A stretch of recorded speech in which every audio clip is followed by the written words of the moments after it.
Hey, what's up, coders?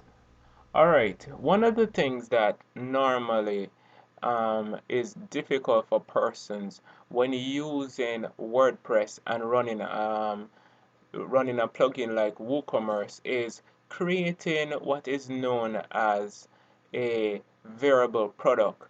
What's a variable product? All right, so right now we have a PowerTech remote here, and it only has one price. There's no variation to it. It's just, what you see is what you get. So what happened if we had, let's just say, an extra large remote, for instance, a small remote, or any kind of thing?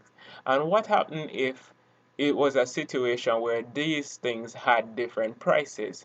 So it could be a situation where this wasn't a remote, and let's just say your product was a t-shirt, and let's just say you charge different prices based on the color t-shirt or the size. How do you fix that in WooCommerce? All right, so this is our product. This is what's called a simple product. So let's go into our backend. All right, so this is our remote. This is our backend for our remote. All right, what you see right here in product data is simple product because that is what it is. It has a sales price and it has a regular price, but there's nothing outside of that. But we want this to have multiple prices. So how do we do that? All right, so this is the part that gets most persons confused. All right, simple, what you need to do is to change this from being a simple product to a variable product. You will basically lose what the hell the price was right there. So after changing it to a variable product now, you're going to have to add attributes. So you click on your attributes. You're going to see custom attributes. If you go down, you will probably see drop down, you see color, light color, which is none of what we want. We want to add a custom attribute. So let's just add some. So click the add button. So we click add attribute. So when we click attribute now, we decide what is it, what are the variations, what kind of variations we're going to have on this particular remote. So our variation could be, let's just type in something ridiculous like large. So let's just say size. So this would be the label for it. So let's just say size. All right, so we type in size, and let's just say we have a large remote, and you put the pipe or the pipe symbol or slash if you're a non-coder or whatever you want to call this thing. It's that vertical key thing. You just put that as R, and you put your next variation, let's just say medium, or just mid. And let's just say we're gonna have a next one which would be small, SML. All right, that's what's gonna work for us. Now it's important to click this box at the bottom that says use for variations, because if you don't click use for variations, it will not be used for the variations.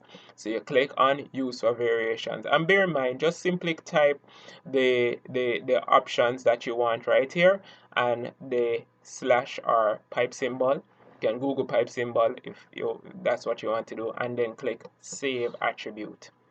All right, so after you save your attribute, now go to variations. It's right under attributes. Click on variations. Then you're gonna see add a variation. So to add a variation, just simply click go, and your variations start to be added.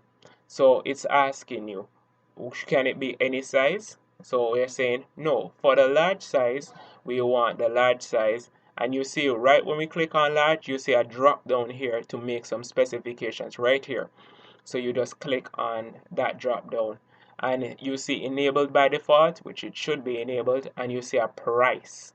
All right, so let's just say for that large one, we're gonna say $9,000 for that remote. All right, and we just simply click save. Your blue button, I don't know if you're seeing it right here. You click save. All right, so that's the price for the large button, for the large remote, sorry. All right, then we want to click add variation again, and we're gonna add our medium size right here. click our media size, and then we just go right over to the side again where that down triangle or upside down triangle is, and we click. Be careful not to click that remove button, because that will just remove your variation. And let's just say the medium one is for $6,000. Alright, so very expensive remotes. And we just scroll down to where that blue save button is, and we just click save. So that variation is also saved, and you should see it when you scroll to the top. So you see large, medium, that kind of situation. And let's just add another variation, because remember we do have a small variation. So let's just click add variation again, and we're gonna add a small variation. And once again we just click over where that upside down triangle is, and we just put, and for the price of this we can just make it $3,000. And we just scroll down and we click save changes, and pretty much that's it really, so to do it, you just simply go to your attribute, add what your attribute is going to be. Then you go to variations, you can assign them a price if you want, and pretty much that's how it is. Now when you scroll up to this part that says default form values, that means when a person goes to that product, what default value will automatically be selected. So I'm gonna say let our price start from the small one, so I want small to be default, and now I'm clicking save. And it's very important to upgrade to update your product, because you've just changed it. So you click update.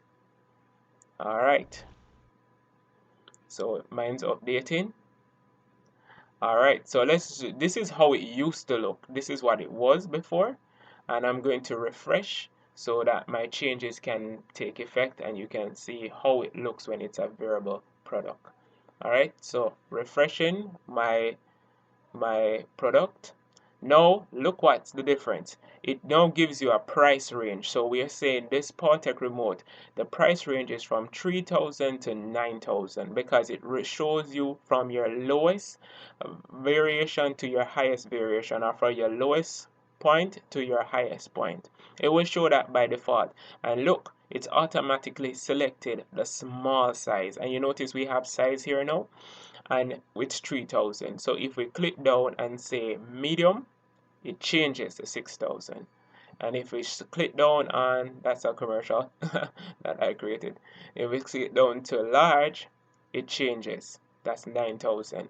And pretty much, guys, that's how it is to add a variation.